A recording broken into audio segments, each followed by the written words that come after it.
Thank you, everybody, for tuning in to our podcast. I don't know what episode this is because I've just been recording as many as I could with as many interesting people I could find. But today we have on our show our first pro MMA fighter. So Stephen Ninja Nguyen. Yes, sir. Thank you so much for taking your time out to come and speak to, well, me, the Dynasty fans, and your fans out there who potentially may be listening. Really appreciate you taking the time out. Of course, man. I'm happy to be here. I'm happy to talk to you guys. I've been waiting to do this and to get to know you guys more, and I'm excited to be here. Yeah, man, and it's cool because you're the first pro fighter on our show. It's kind of cool. Usually most pro fighters, I mean, they're busy, right? They got a lot to do. They train all the time. So it's kind of like, nah, I don't want to do all the media stuff. That media stuff is, it's obligations to them, that type of thing. So it's really cool that you're doing this. Yeah, I mean, I see it as like, the media stuff like that. Some fighters might see it as obligations, but I see it as it's helping my fighting career. Any type of marketing you can do, any type of, podcast interviews, things like that. People see it, and they get to know more about you, and they're more emotionally invested in you, and it's an investment, is how I see it. And I enjoy doing this stuff. It's fun to me. So. Oh, that's great, man, because it's great that you have that mentality, that you have that attitude, because I think it's fun too, but that's only because it's fun for me. But it might not be fun to other people. But it's great that you think of it that way because well, I actually was thinking about this topic just today. It's about marketing, and not a lot of fighters understand that. I think there are fighters that just fight, and then there are fighters that they'll fight, they'll know how to market themselves, they'll know how to talk to people, and then that opens up opportunities and doors for them. Then if they just, hey, I'm gonna stay in my gym and be a barbarian type of thing, but they could have so much more fans. They could have so much more sponsorship opportunities. They could have so much, movie roles or media roles if they just talk to people, right? And it's great that you have that mentality because, again, I feel it's intelligent, right? Other people might be like, no, like whatever, it's annoying, that type of thing. That ain't me type of thing. But I mean, you look at the biggest fighters, they're not necessarily the best fighters. But it's because they got skills. Right. They got skills, but also because they could sell themselves and they could sell the fight. Right. Exactly. I couldn't agree more, man. You said it. You said everything I could have said. Of course you have to be a good fighter. You have to be the best fighter you can be. You have to go in there, you get the job done. But at the same time, I know plenty of guys that are undefeated right now that, they don't have a big fan base because they don't really say much in interviews. They don't really kind of reach out there. They kind of leave their Instagrams and Facebooks. They don't really update anybody. They don't really, market themselves the right way. So therefore, organizations at the end of the day, organizations like the UFC, what do they really want? They want money, right? So they want people that will give them the money fight. So yeah, you got to be a good fighter. Of course, you have to. But it's almost equally important to market yourself, and I feel like I understand that side pretty well. Yeah, absolutely. You came across, well, actually, why don't you tell me how you came across Dynasty? Because I don't even remember. I really don't. See, I was just going to ask you guys that, but I think I kind of recall now. I think, so I follow Ben Nguyen on Instagram. I swear I think he posted something about you guys, Dynasty MMA. Right. Shout out. I saw the gear, I think it was the rash guard, the Vietnam the rash guard with the 3 red stripes on it, the flag that he had. I was like, man, that's so dope. Like, I wonder who made that for him. But so he tagged you guys in it. I checked you guys out, and I think that's what sparked it, And I think at first what we did was, I think you guys just sent me like a couple shirts, something like that. It wasn't a real sponsorship yet, and then we kind of I kept going, and here we are now. So I think that's how it happened. Yeah, it's cool because I mean I talked about a little bit earlier in the early episodes, so I don't want to repeat myself, but it's about it's about the attitude. It's about people reaching out because Hmm. uh, you know you're busy, I'm busy, everybody's busy, and Right. who really catches our eye, right? Like who really catches Right. our attention? So Right. you can be like there's like several people that we might be talking to at the same time, and we're like, okay, so who should we be sponsoring, who should we be Hmm. kind of giving our promotional energy to, or Right. our marketing energy to, because not Right. everybody can get the same kind of attention because there's only so many hours in the day. So I Right. think you really helped bridge that, was because you kept messaging us, you kept tagging us and things, you kept Right.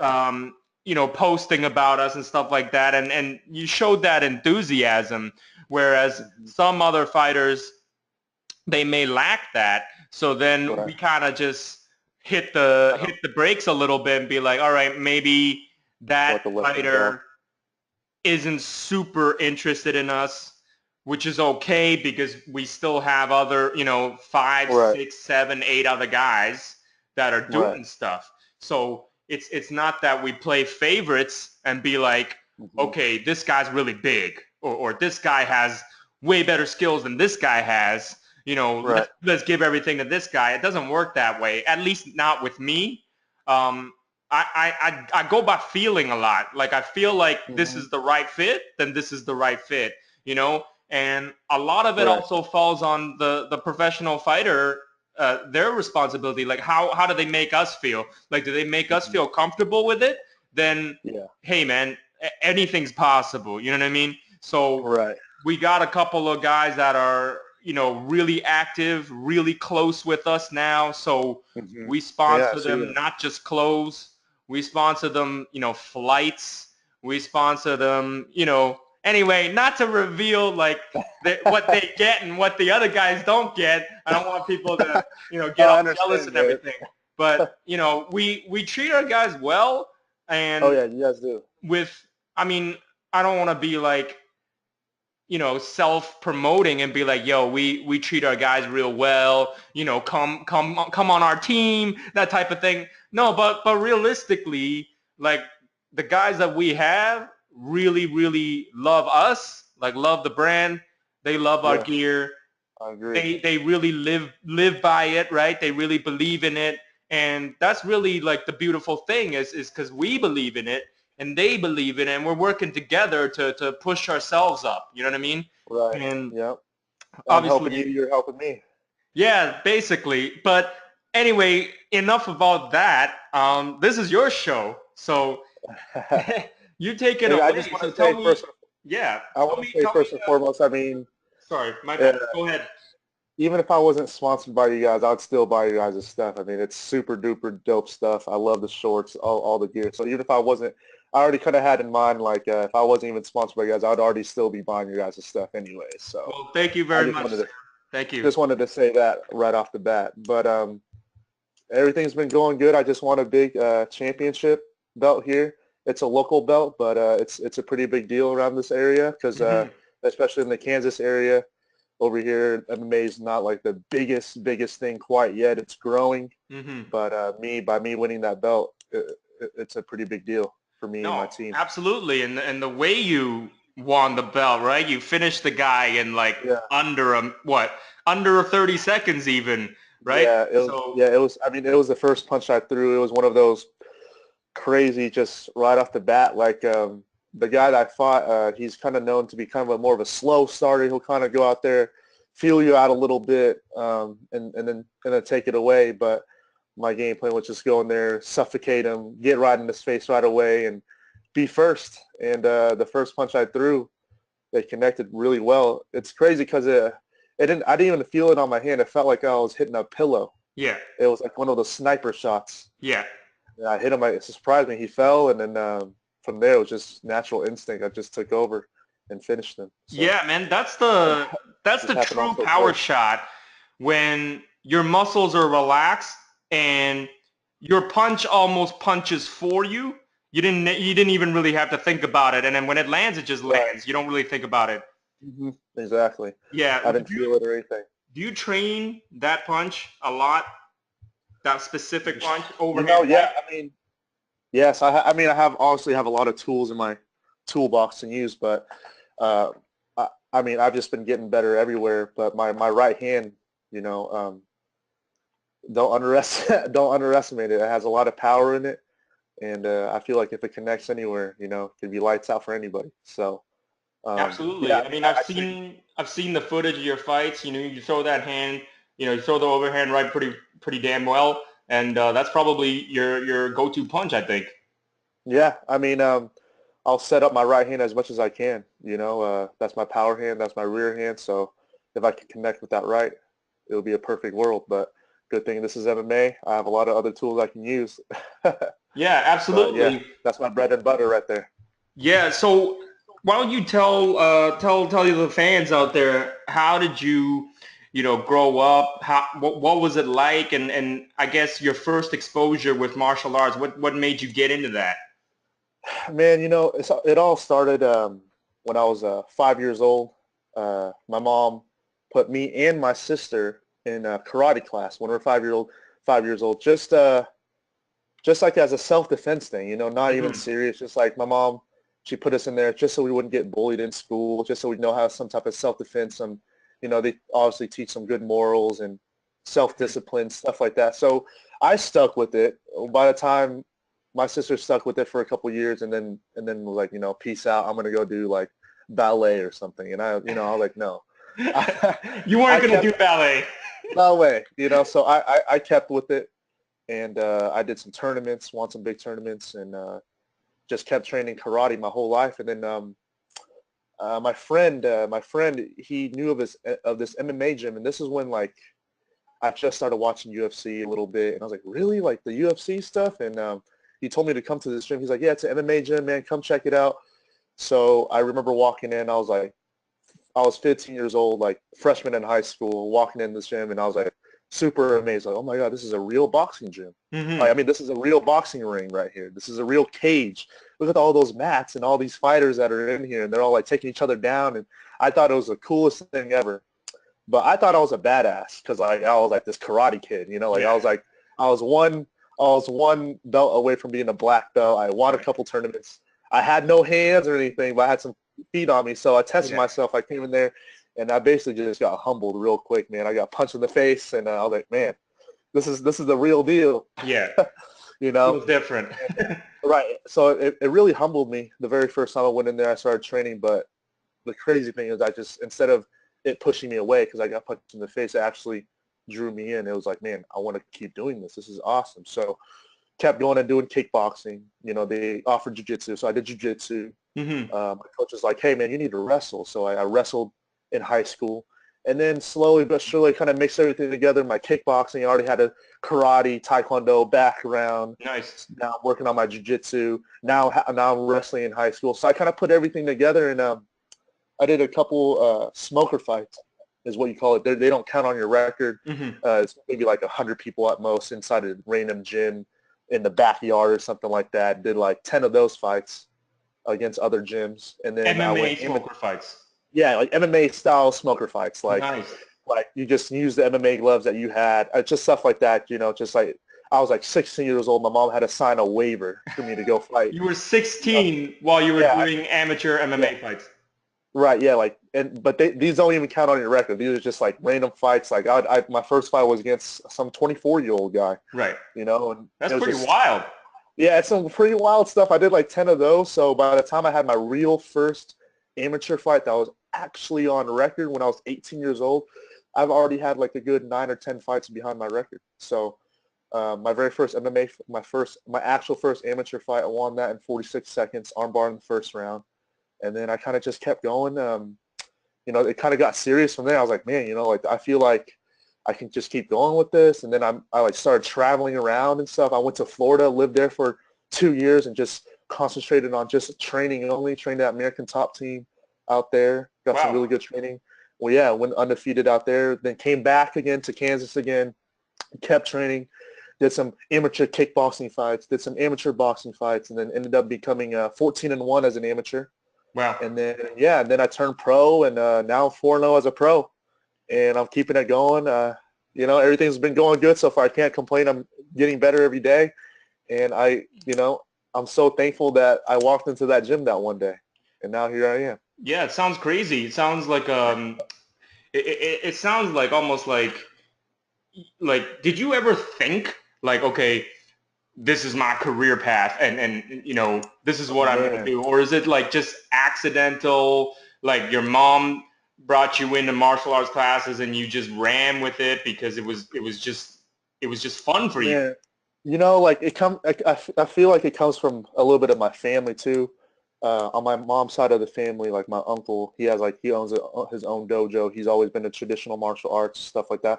My dad loves martial arts. He's been in martial arts also his whole life. And Hmm. so it's kind of like, I feel like it's been a family thing, but at the same time for me, yeah, man, I fell in love with it. I mean, that's why I stuck in it. Even when I was 5 years old, my sister stopped doing it. And my mom even like, my mom wasn't even like, she was ready to take me out of it too. But I was like, no, I want to stay. I want to keep going with it, and I kind of just ran with it.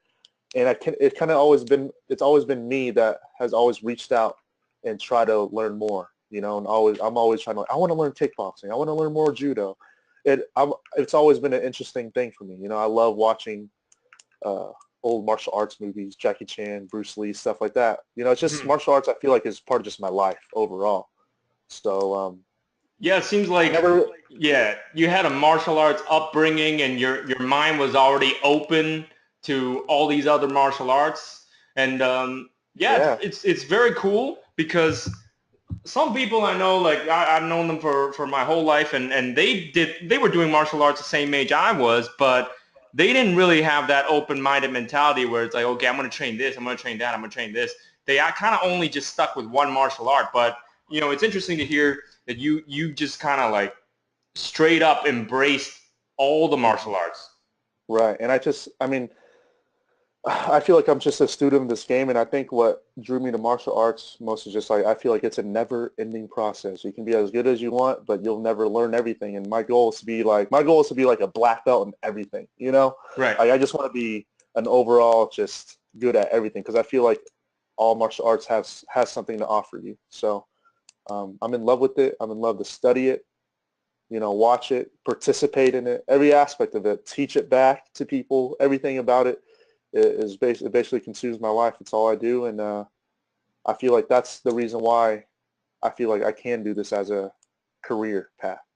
That's the Awesome, reason man. why I really feel like I can actually pursue this dream, and I'm not half-assing anything. Like this is something I truly love, so I'm gonna go for it 150%.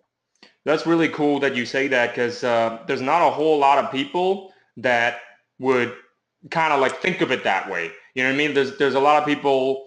I mean, we just had another episode where one of our sponsored guys, Danny on Hoi Wah, he just is a jiu-jitsu guy mainly, but he was very realistic about his perspectives on martial arts and things Mhm. like that. So he was very anti martial arts lifestyle, which is interesting in a Right. way to hear it from another perspective, I guess.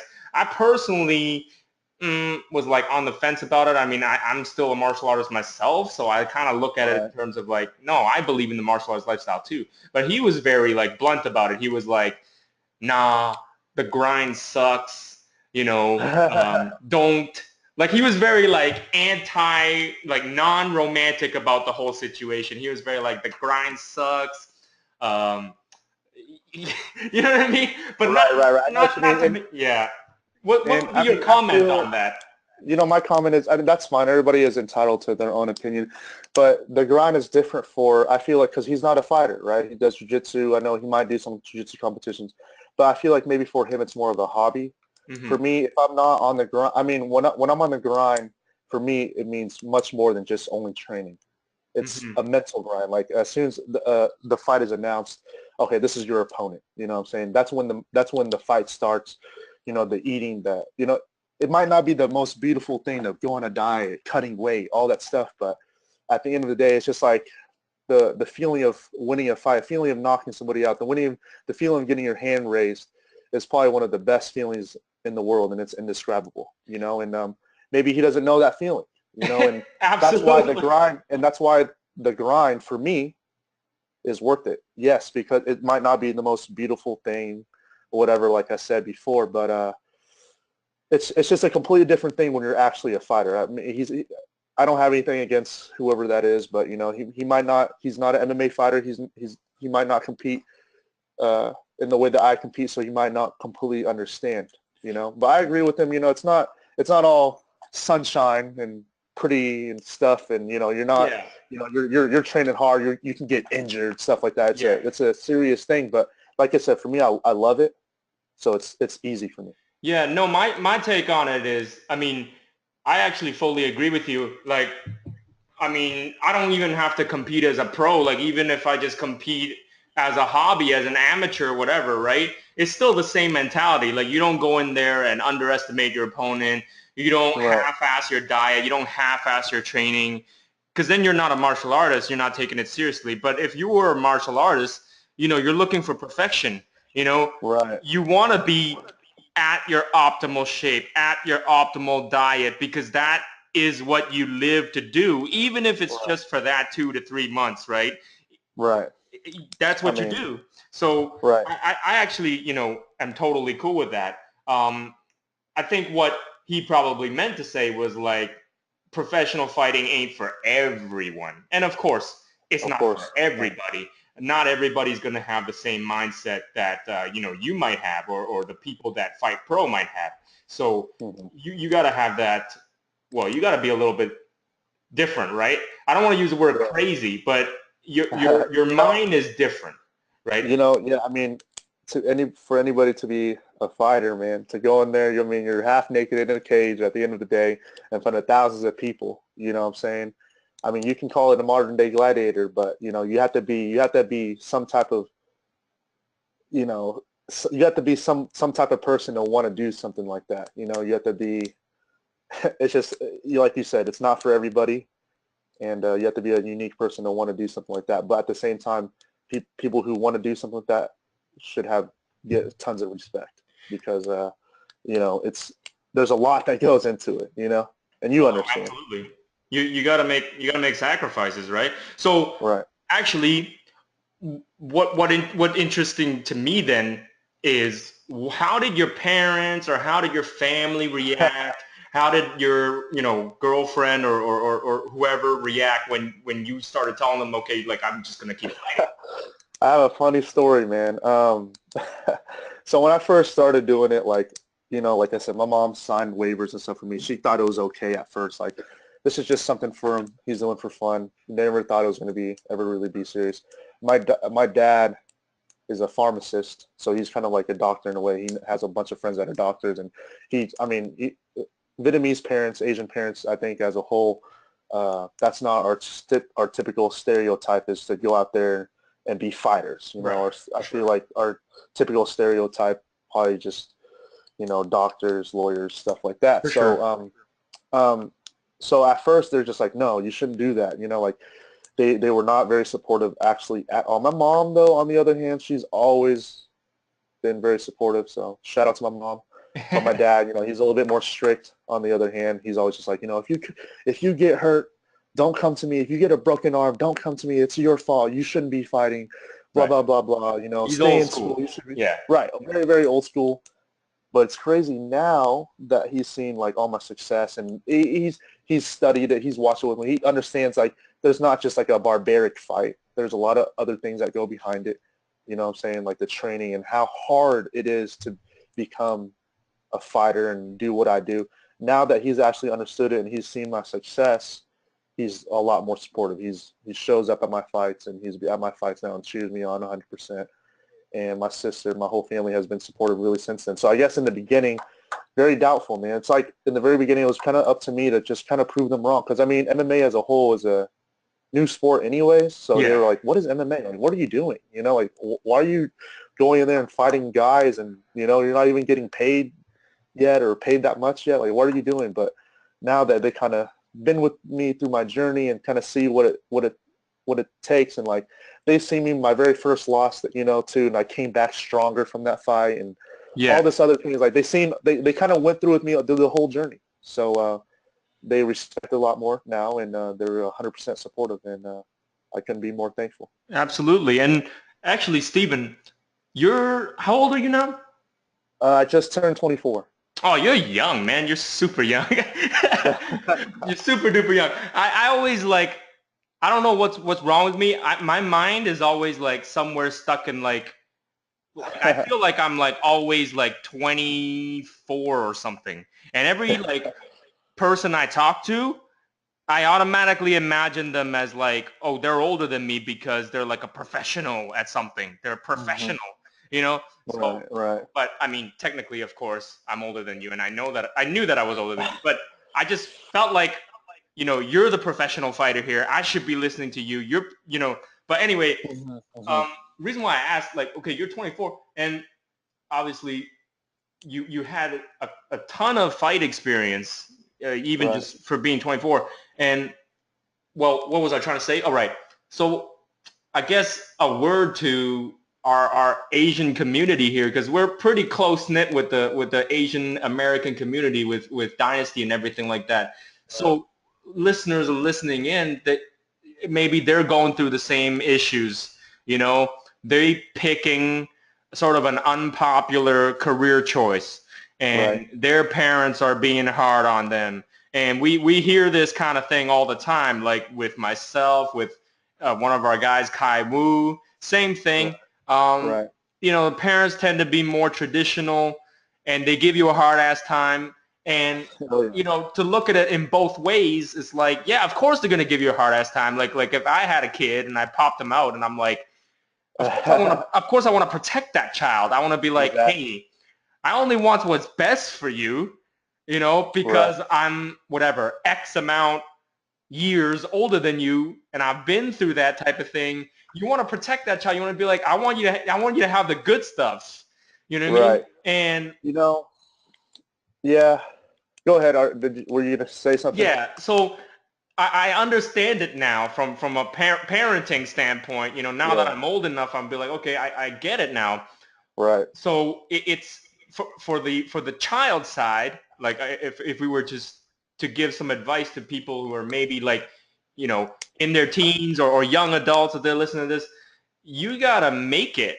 You gotta make it in that career choice that you chose, and you gotta change their minds, because they're talking shit behind your back, or Oh yeah. they're talking shit in family gatherings, you know what I mean, comparing you to their Of other course. child and stuff like that. So Yes. there is immense pressure, but it's a good kind of pressure, because if you really Should love motivate you. what you're doing, exactly, then it should motivate you. And I feel like if you do a good job, then your parents will come around to it, and they will understand, and because ultimately and hopefully they do love you. So they're going to come around to it, and they're going to see it, and they actually, the crazy thing is, when you don't know it, when you're not there, when you're not looking at them, they're actually telling secretly telling their coworkers, or they're secretly telling their family members, like, hey, that's my son, or that's my Yeah. daughter. They're actually Yeah. secretly supporting you. They're your biggest supporter, but they can't tell you that face to face, because they have their own personality. They have their own beliefs. They have their own ego as well. They personally don't want, their son or their daughter to be like proving them wrong like 100%. It's like, hey, I'm your dad. Like, you better listen to me. So, Hmm. but yeah, it's like that, because with Kai Wu, he was saying like the same thing. Like, his dad was like, no, you better be a lawyer or something like that. Hmm. And then, but really, he goes to his fights, and he's like, oh, and he's always giving him shit too. I don't know if your parents are giving him shit too, just to like talk shit. He'd be Hmm. going to his fights and be like, oh, you knocked him out in 13 seconds? It's like, did you know how long it took me to get here? Like, why didn't you fight the whole 3 rounds? And then the next fight you have, you fight the whole 3 rounds, and he's like, why didn't you just finish him, in a minute? That's funny, man. Kaiwu, he's cool. He's a cool guy, man. It seems like he's good. He's on his way up. I feel like too. Yeah. He has But some good. more about, let's talk more about you though. You grew up in Kansas. Right. I was born and raised here, and I went to school here. Everything, you know. So Well, how about you take a moment to tell people who, let's say they don't live in America. They don't know what it's like there. What what is it like growing up there? Is it pretty normal? Or like what did you experience? you know, I feel like yeah, like just said, it depends on the region you live in. I lived in Kansas, the Midwest. It's like I feel like it was pretty normal. Especially in America, it's kind of balanced. You know, nowadays there's all types of races that live here. So I grew up. My parents were actually really poor when we grew up. They just moved out here from Vietnam, Hmm. and in the beginning, they worked. My mom worked at like a restaurant. My dad was like riding his bike around and stuff like that to med school and stuff like that. So I kind of grew up in a poor neighborhood at first, and Hmm. um, I guess it was pretty normal. I always had to stand up for myself though, because like through middle school stuff like that, I feel like all Asian kids can maybe probably relate to me, but took a little bit of bullying here and there, through Hmm. middle school, a little bit through high school, stuff like that. But my upbringing was good. You know, my parents always taught me good morals, and me and my sister are real close. I'm a really family-oriented guy, so we always stood close. No matter what happened to us, we always stood close. And I think one of the main motivations for me to where I'm at right now is my parents, because uh, it's almost like a rags to riches story. My parents, like I said, my mom now, she's a real estate agent. She owns like 40 different houses. My dad's a pharmacist. And yeah, they're both really pretty successful now. So it gives me that motivation, kind of the same thing in the fight game, Yeah. that anything can be accomplished. So it was a good upbringing. It feels good to live in America, I guess. Kansas was a little bit different. It's a little bit more grittier out here, kind Hmm. of in the country. Hmm. So I guess it just depends, man. I don't really know what too much to say, but Well, that's okay. You don't have to, dramatize certain parts of your childhood if there's nothing to dramatize. Outside of fighting, what else do you do? so I train full time. I'm a full time fighter, but besides that, I actually am a student at the local university here. So WSU, I'm studying marketing right now, Oh, great. and yeah, I'm studying. My major is marketing and management. So I have another about 2 years. I'm just going to school kind of part-time right now as a student, training full-time. And I also have a job. I'm working at Title Boxing. I'm a personal trainer there, coach there. It's like a fitness gym. People hit bags, stuff like that. So I'm in there kind of reteaching what I've learned when I started beginning. So I'm kind of I'm still able to do what I love to do, even when it comes to like my part-time job. So I'm happy that I can do that as well. But yeah, I'm a student, fighter, and a personal trainer all at the same time, trying to balance it out. Yeah, man, that's great. I mean, you got to keep yourself active, right? You got to be, diversify your skills, not just, diversifying your martial arts skills, but diversifying, your life skills too. Right. I mean, you're not always fighting 24/7. Obviously, Right. you're training, but then again, sometimes you might get injured or something like that. So you gotta have something else that you're into as well, right? Right. Um, And I yeah, just go feel ahead. like it's a smart. I feel like it's just a smart thing to do. MMA is my passion. I don't want to just go in life and be like, what if I was an MMA fighter? What if it would happen? So I'm definitely going to pursue MMA 100%. But being a smart fighter, being a smart person in life, I just always have to have a backup plan. You always have to have something almost kind of for security. So that's why I'm in school, getting a degree, and yeah, I'm working at that too. So I'm just being smart, I feel like, and I'm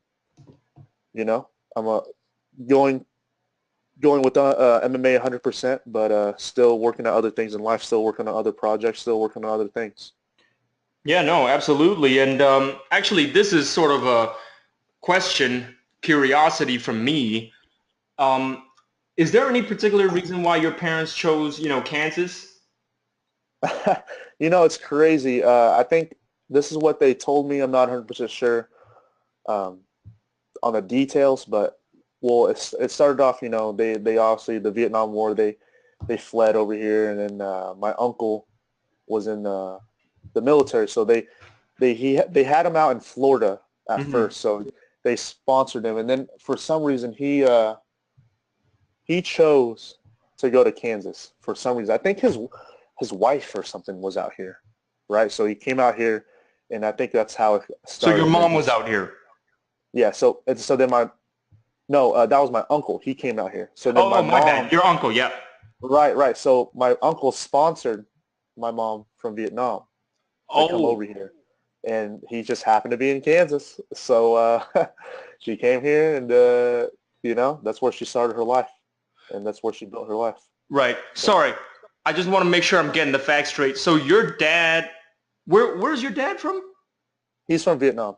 So both my So, parents were oh, from Vietnam. They're right. already married. Right. Okay. Right. Yeah. Because I was I was about to get mixed up. I No, was like, wait a second. She met another Vietnamese man right here in Kansas.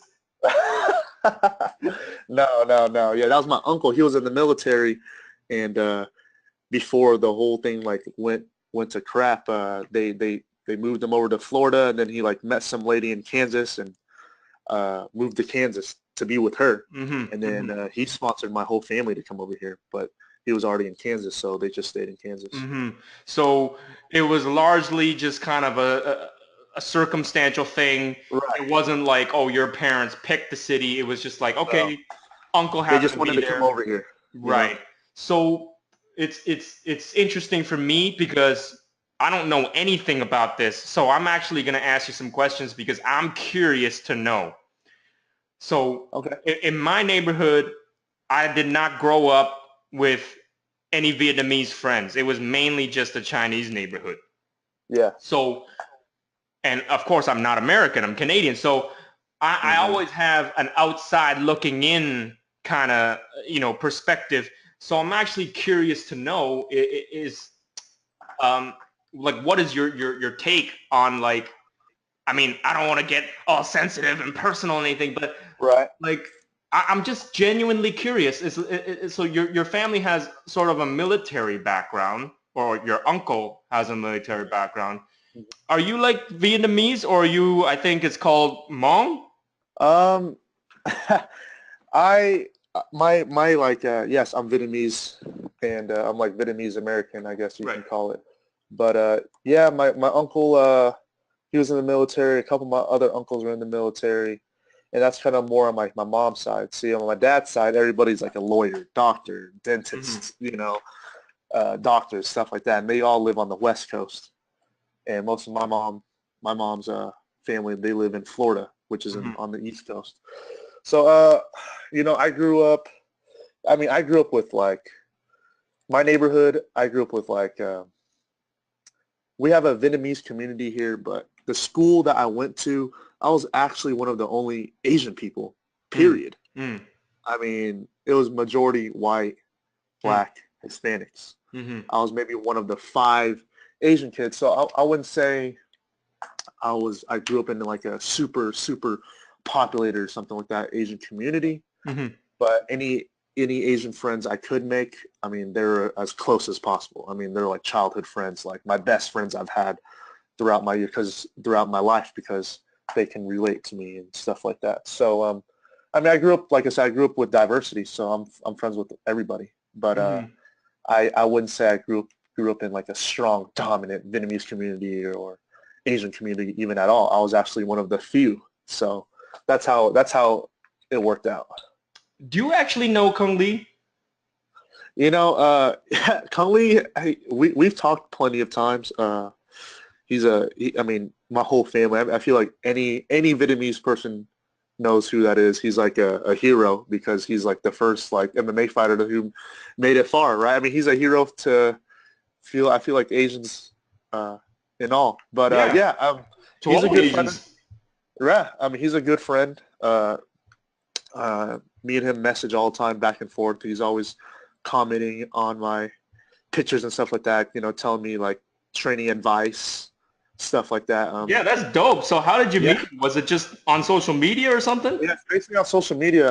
I actually plan to go out there to San Jose and train with him sometime soon, hopefully, and we plan on meeting up. And you know, he kind of, in a way, he kind of took me in. He always messages me and stuff, congratulated me on my fight, like messaged me personally. We talk all the time on Messenger and stuff like that. Kind of just how me and you kind of talk, you know, Yeah. sporadically. Me and him will just have some nice little conversations, and he'll kind of keep me motivated, man. He, like I said, I've always looked up to him. So if a guy like that tells you you're doing good, if a guy like that tells you to keep doing this, keep doing that, you know what I'm going to do. I'm going to work my ass off. Yeah, no, So, absolutely. Yeah. I mean, I had personal talks with Kong Lee myself, mostly about movies and stuff like that. But yeah, yeah, man, it's cool that, a guy like Kong Lee is recognizing you, is talking to you, friends with you and stuff like that. It's actually interesting because Kai's over there, in California. He's pretty close to San Jose as well. So they all yeah, know each other. So they've all seen each other. They hang out with each other, that type of thing. Well, nice. maybe not currently, but definitely before they've hung out. And yeah, man, if you ever come out over there, then you should definitely all hang out together. Yeah, that's what I'm thinking. I was thinking that too. I was going to ask you, you know, like sometime if I ever come to Canada, you know, I'll know who to hit up. Yeah, So, yeah, for sure. There's not much up here, really. Like, if you're talking about, like, you want to go to, like, TriStar and then go to, like, GSP land, that's, like, over in Montreal. That's, like, 5 yeah, hours drive away from Toronto. So, yeah, I mean, there's GSP land over here. But right. Toronto, maybe not as, famous as, like, TriStar. But Yeah, if you ever came up, definitely I would recommend you go TriStar over in Montreal. And yeah. Montreal's kind of like, French Canada. So it's like Hmm. it's got more of the European Yeah, style. I've been to Canada before one time. Oh, sweet, sweet. All right, so Yeah, you know what I'm talking about already. So yeah. yeah. So which part of Canada you've been to? We went to me and my whole family. We did a road trip when I was like 17 years old.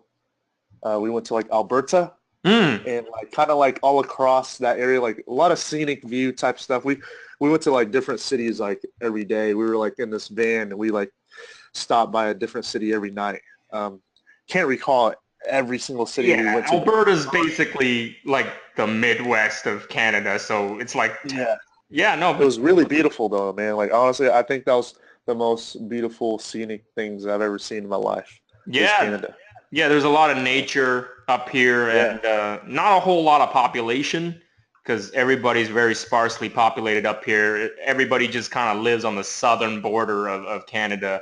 So like everywhere Mm. north of the southern border of Canada is basically just land. There's nobody there. So Wow. really nice views though. Um, so yeah, if you ever come to Canada, check out Montreal, check out TriStar Gym. And That's like plan on it. yeah, and Toronto is kind of just Toronto, like not to talk shit about Toronto, like I'm from Toronto, like Toronto's cool, don't get me wrong, but it basically functions as any kind of big East Coast metropolitan city. So if you've been to New York, then you kind of been to Toronto. It's kind of like that. So Toronto's just a smaller version of New York, I would say. Yeah, I mean, I definitely want to come check you guys out sometimes and you know check out see more. What I really want to do is train with some more of the Dynasty guys that are on the team already. You know, Yeah, so well, that's definitely possible. But I mean, you're like pro level and stuff like that, so you probably beat us all up like no problem. So no, there might not be much for you, but we would definitely learn a lot from you. yeah. I mean, I'm just see the thing about me is you know I'd like to just go and just have fun and train. You know, like, it doesn't always have to be competition or something like that. We can just go and just do some mitt work or like just go have some fun, do some fun drills. I just basically I feel like it's a good way to mingle and get to know somebody. Oh Is yeah, my that's like my way of you know let's just go train. You know, that's the best way to know somebody. I guess the next logical question is what are your goals in MMA? What do you see yourself You fighting know, at? Where's your progression at? What are your plans? right. As of right now, uh, I'm fighting. I'm trying to. I'm working on just everything. Obviously, I don't feel like there's one aspect of MMA that like I need to for sure work on. It's like those little details, little things that I need to work on. But my plans, the reason why I fight is because I fight for. I feel like I'm starting to almost more fight for now for like my country, and I represent Vietnam now because like especially nowadays you don't see too many Vietnamese fighters. So like Ben Nguyen, he's like one of the only ones. You know what I Hmm. mean? I mean, there's some other Vietnamese fighters, but I feel like I'm one of them that's gonna help represent us. So anytime I fight, man, like I've seen my fans grow so much more from Vietnam. Like so many more Yeah. people from Vietnam message me like, "Hey, great job! Like I love seeing you in that flag. I love that you represent us and stuff like that." So it kind of motivates me. I feel like I'm starting to fight even kind of more for them. Obviously, I'm fighting because honestly, I just love the sport. A lot of people are like, I'm fighting for my family. I have kids, whatever. I can't really say that Hmm. because I don't have kids and stuff like that. Hmm. I'm truly just doing this because like this is actually my passion and actually something that like I love doing. Like I love going out there and fighting and putting on a show and testing my skills out. Like that's just something I just love doing. So that's like the main thing right there. I mean, it's just because I'm even able to go out there and do it. Hmm. But as the more fights come by, like I feel like I'm doing it for my Vietnamese people. I'm doing it for my Asian people. Like proving that like we can do this. Because you don't see very many Vietnamese Asian people in like high level sports. Yeah. All around. So like it's like I'm here to put us on. I'm here to put us on the map. I'm here to show that we can do this, and I'm not only doing it for myself because I love it, but I'm starting to feel like I'm starting to do it for like my race Yeah. almost. So And I'm out here doing it. yeah, and it's cool that you brought that up because it certainly is a thing because again, about the whole Asian parenting thing, they don't want you to pursue something that, is not traditionally what they think is to be a safe career. So that's why you don't see a whole lot of high level Asian athletes, whether that's in basketball, whether that's in, MMA or whether that's in boxing or whatever. It's because, it's largely discouraged, right? And Right. from a traditional Asian upbringing, on the parents' perspective, they don't see the benefit of it. They're like, this is dangerous, or this is like, or you guys are just playing a game, or whatever it is. It's like, I guess it's not as bad as say like, okay, if you told your parents like, okay, I'm going to become a professional basketball player, like Jeremy Lin or something, then at least it's the NBA. Right. At least it's like, okay, yeah, it's a pro sport that is like sort of recognized, whereas MMA is still sort of like not quite recognized. Um, at least like not on the same level as like, okay, basketball, football, soccer, not on that level, or baseball, Um, so like you're absolutely right. So there's not a whole lot of people out there representing, and it's great that you have that mindset, that mentality. So you kind of like do it for the whole community, You so to know, speak. and that's what makes me train harder, man, and that's what is motivates me every day. So I take my plans for a minute. I take it one fight at a time, one step at a time.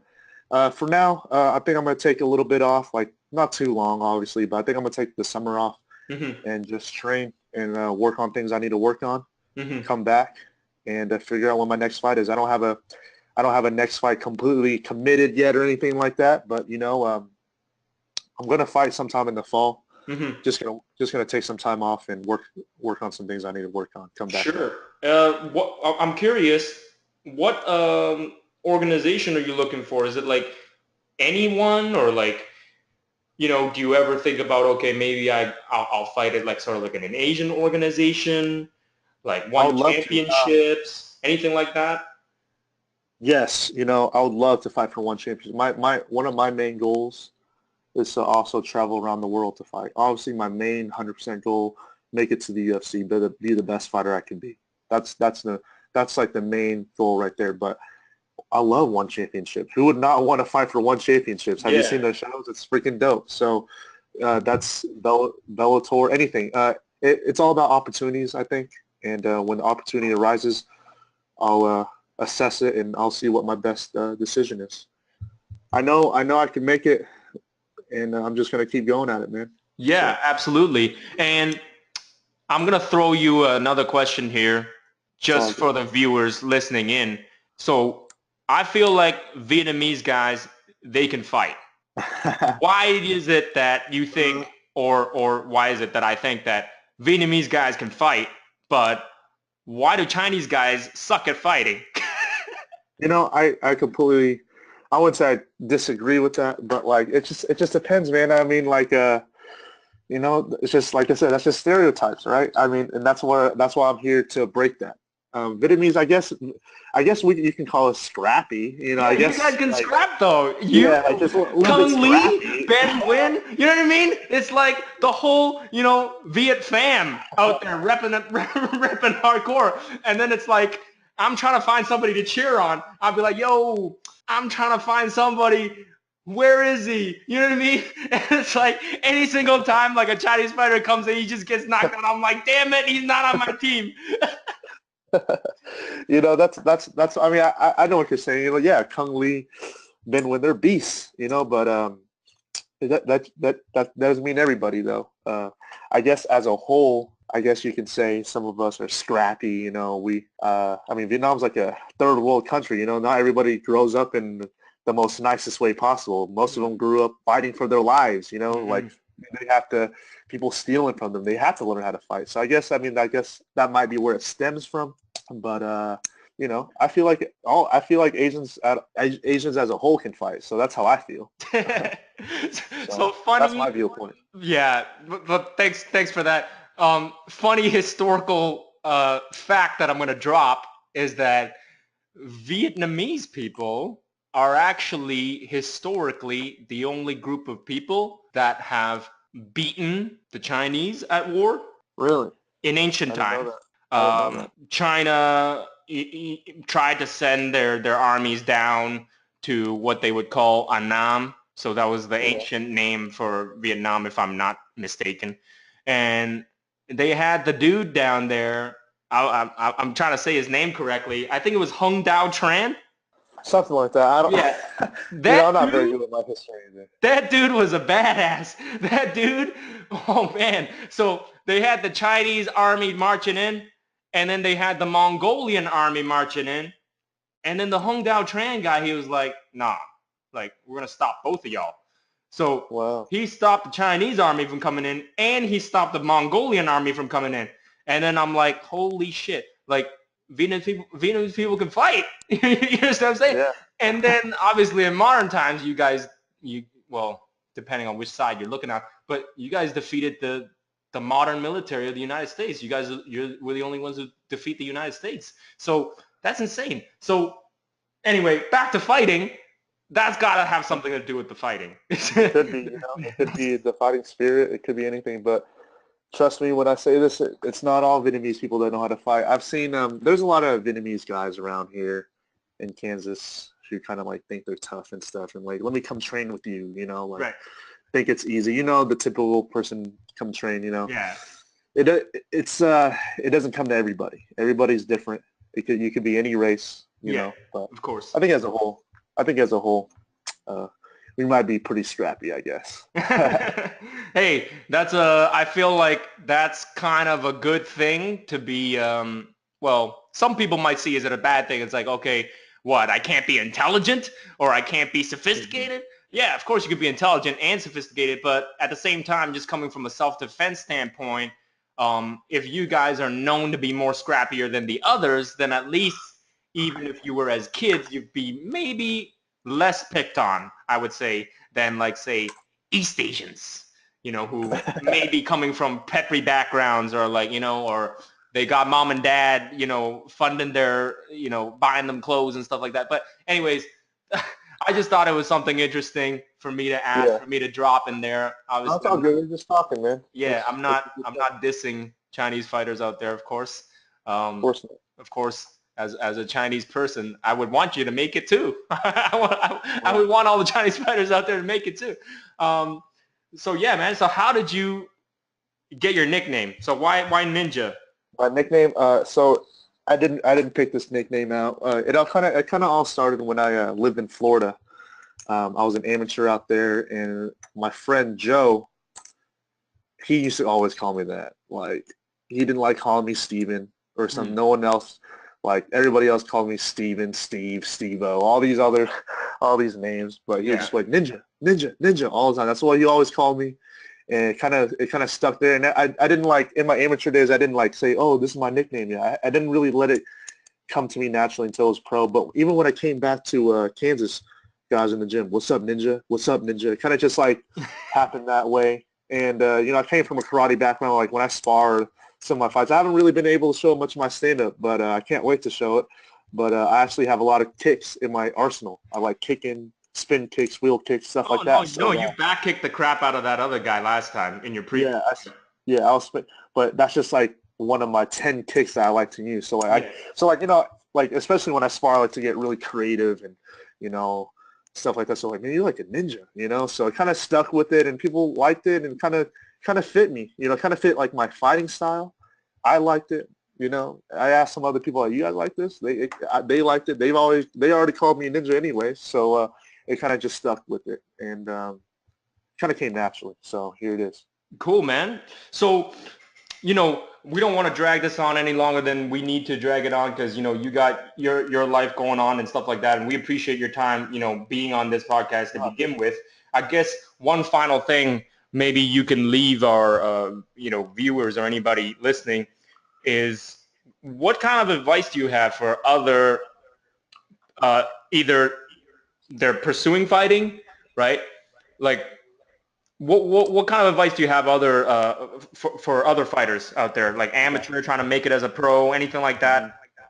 Kind of going back to what you said, maybe their parents might disapprove or something like that. But I feel like at the end of the day, there could be so many things going on. There could be so many things going on, but at the end of the day, they need to stay true to themselves. They really want to fight, then they really love it. They should go 100% with it. And I'm not just saying this because it's cliche, it's whatever, but it's like the only way to be the best you can be and not half-ass anything, Kind of like what we went back to. Maybe your parents might disapprove it. They might not want you to fight. But like I said, even you said it, the best way to make it is to just prove them wrong. Just stay true to yourself, and just know that if you truly, truly love fighting, then there's nothing that can stop you. There's literally nothing that can actually stop you from doing it but you. So it's a hard sport, but it's a hard sport, but that's why the outcome, the glory of it, the winning part of it is so like the feeling is so good, So it's so unique. It's not available in any other avenue. You can't just pull that feeling out of your butt, So if they truly love fighting, and they're not just doing this for some other reason, if they truly love fighting, and then they should just stick with it no matter what anybody says, and they can for sure make it. They can do anything they want to, man. Yeah, anybody man. can do anything they want to. And again, adding, just for me to add to that, to end it off, not to sound cliche and stuff like that, but if I have any advice for other people, not like I'm a famous person or like super successful or whatever, but I could at least say that, finding your passion in life, again, hate to sound like one of those like marketing books or those, famous self-help gurus or whatever the hell it is. I mean, if you go through life, right, and in some ways, life is very short. If you look at it a certain way, life is very short. You only really got that 10-year, 20-year window to make something out of yourself. And then another way to look at it is life is kind of long at the same time. You have 60 plus years on this earth. What do you want to be doing every single one of those years, every single one of those months, every single one of those days? Right. And if you think about it, there's a short term to think about, and then there's a long term to think about. But it all ties back down to passion. And Mm-hmm. reason why passion is so important is because you can do something that you don't like just for security or just for safety or whatever it is. And not be happy. But not only not be happy, but the more revealing thing about this is you can actually fail at it, right? Right. So Jim Carrey actually talked about this at like his I don't know, he just went back to like his university. He just had a quick speech.